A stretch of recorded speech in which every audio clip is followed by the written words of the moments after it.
สวัสดีครับทุกคนกลับมาพบกับผมนะครับต้น Motorbike and Travel นะครับวันนี้กลับมาเจอกันอีกครั้งหนึ่งวันนี้จะมาเล่าให้ฟังนะสำหรับข้อดีข้อเสียนะครับของเจ้า Suzuki Bergman 650นะหลังจากที่ผมได้ใช้เดินทางไกลแบบจริงจังนะครับเพิ่งกลับมาจากมาเลเซียนะครับทริปนี้ขี่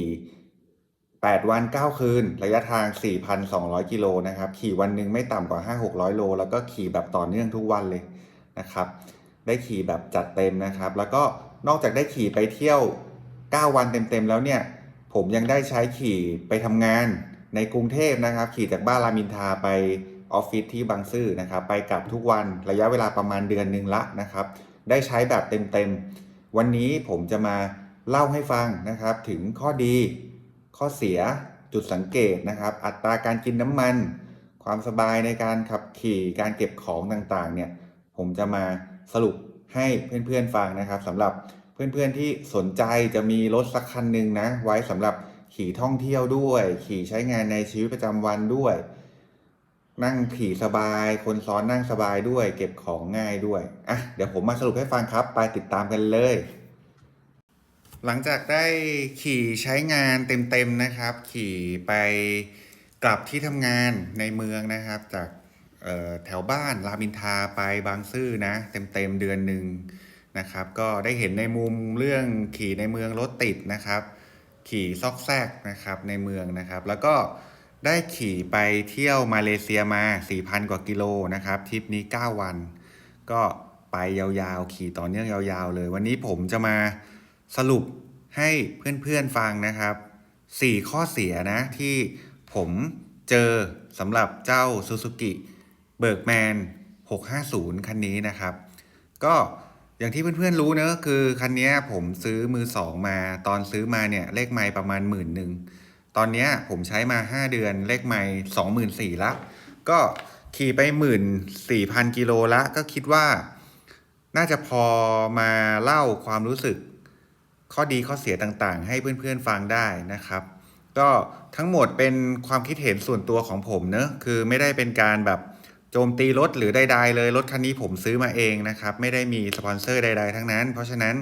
จะมาเล่าให้ฟังในมุมของผู้ใช้งานจริงๆนะครับซื้อเองรีวิวเองขี่เที่ยวเองนะครับโอเควันนี้ขอเริ่มจาก4ข้อเสียนะครับที่ผมเจอมาจากการใช้มา 14,000 กิโลนะครับทั้งขี่เที่ยวทั้งขี่ทำงานโอเคเริ่มกันเลยอย่างแรกที่ผมเจอแล้วก็เป็นปัญหาใหญ่มากๆเลยก็คือช่วงล่างเดิมๆของเจ้า Suzuki Bergman 650ครับต้องบอกอย่างนี้ครับคือตอนก่อนจะซื้อมาเนี่ยมีคนบอกผมแล้วล่ะเรื่องช่วงล่างของเจ้า Bergman 650ที่มันแบบเรียกว่าโคตรห่วยคือตอนแรกผมก็ไม่เชื่อนะ คือผมคิดว่ารถมันวิศวกรออกแบบมาเนอะระดับวิศวกรญี่ปุ่นเนี่ยมันไม่น่าจะออกแบบรถอะไรมาห่วยหรอกเพียงแต่ว่ามันมันก็ไม่ได้ดีที่สุดทั้งหมดแต่ว่ามันก็คงไม่ได้แย่เนอะแต่พอได้มาใช้งานจริงๆแล้วทั้งเดินทางเที่ยวไกลๆขี่ด้วยความเร็วขี่เข้าโค้งขี่ขึ้นเขาลงห้วยต่างๆเนี่ยต้องบอกว่าช่วงล่างห่วยจริงๆครับ ช่วงล่างเดิมๆห่วยมากเพื่อนๆช่วงล่างเดิมๆห่วยมากๆเน้นเลยนะครับคือห่วยยังไงคืออย่างแรกเลยเนาะคือการขี่ทำความเร็วเนาะตั้งแต่120 140เนี่ยคือช่วงล่างโดยทั่วไปเนี่ยคือมันไม่ใช่ความเร็วมากเกินไปกับที่รถมอเตอร์ไซค์บิ๊กไบค์จะทำได้เนาะ มันก็เป็นความเร็วเดินทางปกติเนี่ยแหละนะครับถนนประเทศไทยมันก็ไม่ได้แย่ถึงขนาดจะแบบเป็นคลื่นเป็นอะไรเนอะคราวนี้จากที่ผมเจอนะผมเจอตั้งแต่ตอนไปเอ่อดอยหลวงเชียงดาวแล้วคือผมรู้สึกว่าที่ความเร็วระดับหนึ่งเนี่ยรถมันย้วยรถมันพลิ้วมันคุมยากมากนะครับมันเกิดจากโชคหลังที่มันย้วยมากๆโชคหลังแบบโคตรแห่งความย้วยเลยคือขี่ด้วยความเร็วระดับหนึ่งเนี่ยมันย้วยจนรู้สึกไม่มั่นใจคุมรถยากมากๆทั้งที่แม้กระทั่งขี่คนเดียวหรือมีคนซ้อนก็ตามโชคก็ย้วย ย้วยจริงๆแล้วปรับไม่ได้นะครับปรับได้แค่พีโหลดนะครับปรับคอมเพรสชันปรับรีบาวไม่ได้เลยทั้งหน้าและหลังปรับหลังได้แค่พีโหลดมีให้ขันอยู่5คลิกข้างหน้าปรับอะไรไม่ได้เลยนะครับโชคหลังย้วยโชคหน้าสถานมือนะครับที่สำคัญจังหวะขึ้นเขาเข้าโค้งปรากฏว่าโชคหลังมันดีดไวมากคือนอกจากลงเร็วแล้วเนี่ยทำให้ย้วยเนี่ยจังหวะคืนกับจังหวะรีบาวเนี่ยดีดเร็วมากมันทำให้เวลาเข้าโค้งเนี่ยรถมันพยายามจะดีดขึ้นตลอดเวลาครับมันเป็นอาการของเขาเรียกว่าโชคมันคืนตัวไวอ่ะมันทำให้รถมันดีดขึ้นตลอดเวลาทำให้อยู่ในโค้งเนี่ยดิ้นคุมแบบให้เข้าโค้งแบบสมูทไม่ได้เลยนะครับอันตรายมากๆนะครับถ้าใครคิดจะซื้อเนี่ยแนะนำเลยครับสิ่งแรกที่ต้องทำคือโชคครับช่วงล่างแย่มากๆห่วยจริงๆนะครับปรับอะไรไม่ได้แล้วค่าเดิมๆโรงงานนี่ยังห่วยอีกนะครับตั้งแต่ใช้รถมาไม่เคยเจอโชคเดิมของรถห่วยขนาดนี้มาก่อนเลยนะครับฝากไปถึงวิศวกรซูซูกิหรือว่าทีมซูซูกิที่เอารถเข้ามาขายด้วยถึงแม้ว่าปัจจุบันจะไม่เอารถเข้ามาขายแล้วนะครับแต่ว่าก็ยังอยากจะให้เอาความเห็นตรงเนี้ยไปสำหรับการออกแบบรถรุ่นอื่นๆเนอะผมไม่แน่ใจว่ารถสกูตเตอร์รุ่นอื่นๆเป็นหรือเปล่าสำหรับเบิร์กแมนหรืออะไรเนาะแต่ไม่เคยเจอรถที่โชคห่วยขนาดนี้มาก่อนเลยแม้กระทั่งเมื่อก่อนผมเคยขี่ Forza 300โชคก็ไม่ได้ห่วยขนาดนี้นะครับโอเคถัดไปข้อเสียข้อที่2ครับคือข้อจำกัดของระยะยุบโชคอันนี้ผมข้ามเรื่องโชคห่วยข้อแรกไปแล้วนะคือผมแก้ปัญหาโดยการที่ผมก็ไปเปลี่ยนโชคครับเปลี่ยนโชคหลังเป็นไฮเปอร์โปนะครับโชคหน้าผมเปลี่ยนเป็นอาร์เดียนี่นะครับโชคหน้าหลังคู่นี้ลงทุนซื้อใหม่ไปน่าจะประมาณสัก70,000 กว่าบาทได้นะครับรวมโชคหน้าหลังนะคือ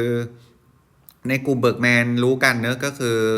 ถ้าโชคหลังที่ดีๆแบบท็อปๆเลยเนี่ยเขาจะเล่นไฮเปอร์โปกันนะครับถ้าเป็น YSS หรืออะไรพวกนี้ถือว่ายังเทียบไม่ได้นะครับไฮเปอร์โปสูงกว่านะครับโชคหน้าเนี่ยผมเปลี่ยนของ a r d i a n i นะครับโอเคก็ประมาณสัก 70,000 เนอะปรากฏว่าช่วงล่างดีขึ้นเยอะครับช่วงล่างดีขึ้นเยอะขี่ทางไกลเนี่ยไม่มีอาการย้วยหรือว่าคุมยากแล้วโชคหลังไฮเปอร์โปเนี่ยสามารถปรับได้ทั้งพีโหลดรีบาวได้นะครับคอมเพรสชันนี่ผมไม่แน่ใจว่าปรับได้หรือเปล่าเดี๋ยวขอไปดูอีกทีนึงแต่ว่าคือแค่ปรับรีบาวได้เนี่ยก็ดีขึ้นมากแล้วดีขึ้นมากจริงๆนะครับก็คือขี่ทางไกลไม่ย้วยคุมง่ายทำความเร็วมั่นใจนะครับ140 160ไปทริปมาเลรอบนี้มีครั้งหนึ่งบิดไปถึง170กว่าก็ยังคุมง่ายบนทางด่วนนะครับการเข้าโค้งอาการกระเด้งกระดอนของโชคหลังหายไปเลยครับเข้าโค้งได้นิ่งสมูทคุมง่ายจบเลยสำหรับคนที่เล่นเบิร์กแมนนะครับสำหรับไฮเปอร์โปหลังแล้วก็อาร์เดนี่หน้าแต่ข้อจำกัดของระยะยุบโชคครับคือไม่ว่าโชคจะดีแค่ไหนแต่ด้วยข้อจำกัดของรถทรงสกูตเตอร์มันทำให้เขาไม่สามารถทำระยะยุบโชคได้เยอะมากเพราะว่าสกูตเตอร์เนี่ยมันไม่สามารถทำรถสูงมากได้ครับเพราะว่าถ้าเพื่อนๆสังเกตจะเห็นว่าเบาะของรถสกูตเตอร์เนี่ยมันใหญ่มากมันกว้างโทษทีเบาะของรถสกูตเตอร์เนี่ยมันกว้างเดี๋ยวผมให้ดูรูปที่เห็นเบาะเนาะเบาะมันกว้างมากครับอย่างนี้เนาะเบาะมันกว้างมากเพราะว่าเขาอยากให้คนขี่นั่งสบายเต็มตูดเนาะทั้งคนขี่คนซ้อนเบาะคนซ้อนกว้างมากๆเหมือนเอาเบาะมอเตอร์ไซค์สัก2 อันมาวางคู่กันเบาะกว้างมากๆแบบโหเต็มตูดไม่รู้จะเหลือเฟือยังไงละเบาะคนขี่สบายมากเบาะพิงหลังสบายมากนะครับคือเขาไม่สามารถทำรถสูงได้เพราะเขาต้องการทำเบาะให้กว้างจะได้นั่งสบายนะครับแล้วก็จะได้มีพื้นที่ใต้เบาะเยอะๆ นะครับที่เขาสาเหตุที่เขาทำเบาะกว้างๆเนอะคราวนี้พอทำเบาะกว้างแล้วเนี่ยมันไม่สามารถทำรถให้สูงมากได้ครับเดี๋ยวผมลองเปิดให้ดูว่าเนี่ยขนาดผมสูง178นะทุกคนผมนั่งเต็มก้นเนี่ยขาผมเนี่ยยังเหยียบได้ไม่เต็ม2 เท้าเลยผมสูง178นะเนี่ยขนาดรถเตี้ยๆนะรถแบบระยะยุบโชคน้อยมากเบาะเตี้ยมากแต่พอเป็นเบาะกว้างแล้วเนี่ยขามันจะถ่างครับทุกคนมันไม่สามารถทำรถให้สูงเหมือนรถแบบ Adventure Touring ต่างๆได้เพราะว่าพวกนั้นน่ะเบาะมันแคบมันทำรถให้สูงได้แต่ว่าสกูตเตอร์มันทำไม่ได้เพราะฉะนั้นระยะยุบโชคครับเป็นข้อจำกัดของรถบิ๊กสกูตเตอร์ทุกรุ่นเลยก็ว่าได้เพราะว่าไม่มีรถบิ๊กสกูตเตอร์รุ่นไหนที่ทำสูงเลยเนอะถ้าเพื่อนๆเห็นคราวนี้ครับพอระยะยุบโชคน้อยเนี่ยมันเป็นข้อจำกัดของโชคครับมันเลยทำให้โชคเนี่ยมัน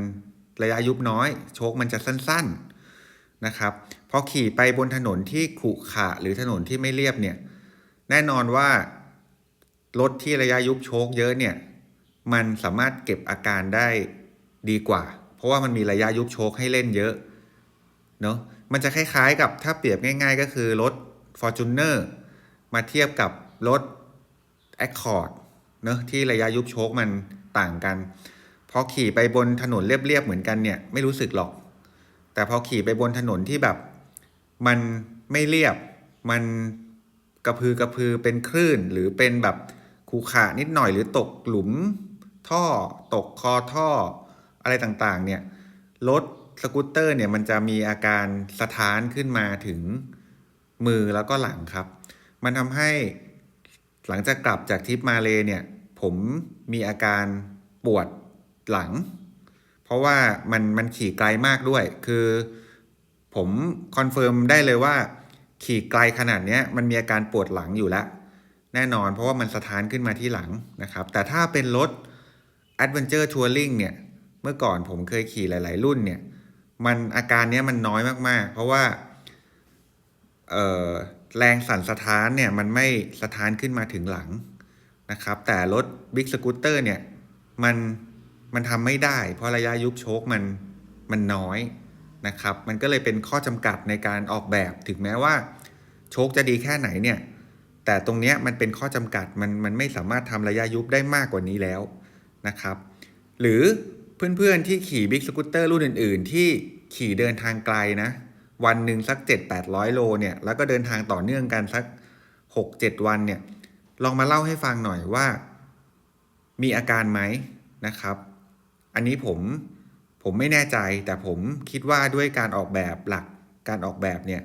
มันเป็นข้อจำกัดของ Big Scooter ที่ทำระยะยุบได้น้อยมันเลยทำให้มีอาการสะท้านขึ้นมานะครับไม่ว่าโชคจะดีแค่ไหนก็ตามนะครับ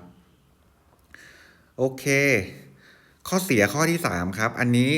ต้องบอกว่าเป็นมุมมองเฉพาะตัวเนอะคือสำหรับผมเนี่ยเป็นเรื่องของรูปทรงครับรูปทรงผมว่าเบิร์กแมนเนี่ยเขาออกแบบมาดูค่อนข้างจะเป็นทรงออกโบราณนะครับเป็นสกูตเตอร์ทรงแบบโบราณบวมๆเนอะเดี๋ยวผมเปิดรูปนี้ให้ดูผมลองเทียบเบิร์กแมนกับ T-Max นะครับ530นะครับจะเห็นว่าการออกแบบเบิร์กแมนเนี่ยเขาจะทำเป็นตูดเป็นแบบใหญ่ๆตูดเป็นแบบใหญ่ๆนะดูแบบสกูตเตอร์สไตล์โบราณเนี่ยจะทำทรงนี้แทบทุกรุ่นคือตูดตรงตูดจะใหญ่ๆนะครับไฟท้ายใหญ่ๆเนอะแล้วก็ตรงหัวเนี่ยจะแบบบวมมนโค้งๆนะครับจะไม่เน้นแบบเหลี่ยมสันจะเน้นเป็นแบบโค้งโปร่งดูแบบบวมนะครับอันนี้คือแนวคิดการออกแบบของเบิร์กแมนซึ่งเป็นมาตั้งแต่สกายเวฟแล้วจุดสังเกตอีกอย่างหนึ่งที่ทำให้มันดูแบบโบราณก็คือเพื่อนๆดูระยะระหว่างแฮนด์ถึงตัวคอนโซลหน้าเนอะเดี๋ยวผมชี้ให้ดูมันคือตรงนี้นะมันคือตรงนี้เดี๋ยวนะแป๊บนึงนะมันคือตรงนี้ครับนี่มันคือระยะตรงนี้จะเห็นว่าระยะมันเยอะมากคือจริงๆสกูตเตอร์ แทบทุกรุ่นน่ะเขายกแฮนด์สูงขึ้นมาให้ขี่สบายอยู่แล้วเพียงแต่ว่าคอนโซลตรงเนี้ยมันไม่จำเป็นต้องแบบมีระยะห่างเยอะขนาดนี้มันทำให้สูงขึ้นมาอย่างเงี้ยได้เพื่อที่จะได้ใช้ประโยชน์เพิ่มขึ้นแล้วไม่ทำให้แบบดูมีระยะห่างมากขนาดนี้เหมือนเป็นแบบแฮนด์ที่ยกขึ้นมามากขนาดนี้นะครับมันก็ได้ใช้ประโยชน์ด้วยทำเก๊ะทำอะไรต่างๆได้อีกตั้งเยอะแน่เนอะคราวนี้เดี๋ยวผมให้กลับไปดู T-Max ครับเพื่อนๆเห็นไหมว่าแฮนด์เขาก็ยกขึ้นมาสูงเหมือนกันแฮนด์ยกขึ้นมาสูงเหมือนกันแต่เขาทำตรงนี้ขึ้นมาเนี่ยตรงเนี้ยคอนโซลตรงเนี้ยครับเนี่ยให้มันสูงขึ้นมามันจะได้ดูว่าแฮนด์มันไม่ได้ยกสูงแต่จริงๆแฮนด์มันยกสูงนะยกสูงเหมือนกันเลยนะครับมันก็เลยทำให้ T-Max เนี่ยดูแนวคิดการออกแบบเขาจะดูแบบมีเหลี่ยมสันท้ายเนี่ยจะเป็นทรงแบบสปอร์ตนิดๆนะครับคือใต้เบาะก็ใหญ่เหมือนกันแต่ว่าไม่ใหญ่เท่าเบิร์กแมนอันนี้คือข้อจำกัดเนื้อคือท้ายเนี่ยมันจะดูแบบสปอร์ตนิดๆแล้วก็ตรงหัวเนี่ยมันจะแบบไม่ได้บวมมากจะมีแบบเหลี่ยมสันต่างๆให้ดูยังสปอร์ตอยู่นะครับมันก็เลยทำให้รูปทรงเนี่ยดูสิเพื่อนๆดูรูปทรงเนี่ยเบิร์กแมน650ดูแบบโบราณแต่ดู T-Max สิดู T-Max 560 530หรือแม้แต่ BMW C650 หรือ X-Max ก็ตามเนี่ยทรงรถมันจะดูแบบวัยรุ่นหน่อยดูแบบสปอร์ตเท่ๆหน่อยแต่ของเบิร์กแมนเนี่ยจะเป็นแบบออกแบบโบราณแก่ๆนิดนึงนะครับอันนี้คือจุดสังเกตละกันอันนี้แล้วแต่ความชอบของแต่ละคนนะอันนี้เป็นความคิดเห็นส่วนตัวของผมนะครับโอเคข้อที่4ครับคือน้ำหนักเยอะไปนิดนึงนะครับน้ำหนักเบิร์กแมน650เนี่ยหนักอยู่275กิโลเพื่อนๆในขณะที่บิ๊กสกูตเตอร์รุ่นอื่นๆนะครับหนัก200ถึง230กิโลแค่นั้นเองนะครับไม่ว่าจะเป็นแบบไซส์ใหญ่อย่างอาพีเลีย800หรืออะไรพวกเนี้ยน้ำหนักไม่ได้เยอะเท่าเบิร์กแมนนะครับเบิร์กแมนน้ำหนักเยอะสุดละ275กิโลนี่แทบจะแบบเท่ากับซูเปอร์เทเนเล่อะไรพวกนั้นเลยอ่ะคือผมไม่แน่ใจว่าน้ำหนักมันมาจากส่วนไหนเนอะแต่ว่าเข้าใจว่ามันมาจากตัวโครงสร้างหลักแหละที่เป็นโครงเหล็กที่ใหญ่แหละแต่ว่าไอ้พวกเปลือกนอกที่มันแบบดูบวมๆเนี่ยมันเป็นแค่แฟลิ่งมันไม่ได้หนักจากส่วนนี้แน่นอนนะครับเพราะฉะนั้นคือบอดี้มันอ่ะดูใหญ่กว่าคนอื่นแน่นอนแต่ว่าน้ำหนักมันโคตรเยอะนะครับแต่ยังไงก็ตามน้ำหนักที่เยอะตรงนี้ไม่ได้มีปัญหาในเรื่องการขับขี่การเข็นการถอยหรือการทรงตัวนะคือรถมันเข็นง่ายถอยง่ายเพราะว่าขาถึงพื้นนะครับรถมันเตี้ยขาถึงพื้นเข็นง่ายถอยง่ายทรงตัวง่ายเลี้ยวง่ายหมดแหละแต่ปัญหามันคือพอน้ำหนักมันเยอะเนี่ยมันทำให้มันกินน้ำมันเยอะแรงม้าต่อน้ำหนักมันน้อยด้วยคือแรงม้าหารน้ำหนักมันน้อยกว่า T-Max อีกทั้งที่ T-Max เครื่องแค่560แต่พอหารด้วยน้ำหนักแล้วน้ำหนักมันน้อยกว่าเยอะไงมันเลยทำให้อัตราส่วนแรงม้าต่อน้ำหนักมันดีกว่าเบิร์กแมนนะครับมันก็ได้เปรียบอยู่แล้วแรงม้าต่อน้ำหนักเยอะกว่าเนอะนะครับโอเคอันนี้เป็นความคิดเห็นส่วนตัวของผมนะสำหรับ4ข้อเสียของ Suzuki เบิร์กแมน650นะครับที่ผมเป็นความคิดเห็นส่วนตัวของผมนะครับที่ผมได้ขี่มา 14,000 กิโลได้เดินทางไกลได้ขี่ในเมืองแล้วนะครับเดี๋ยวคลิปต่อไปผมจะมาเล่าให้ฟังครับจะเป็นข้อดีซึ่งข้อดีอาจจะเยอะหน่อยนะเพื่อนๆข้อดีมันเยอะมากเดี๋ยวคลิปต่อไปติดตามเลยใครที่สนใจนะครับรอติดตามไว้เลยวันนี้ขอบคุณเพื่อนๆมากๆสำหรับการติดตามรับชมนะอย่าลืมกด Subscribe กันไว้เดี๋ยวจะเอารถดีๆเอาความรู้ดีๆมาเล่าให้ฟังอีกนะครับวันนี้ขออนุญาตลาไปก่อนขอบคุณครับ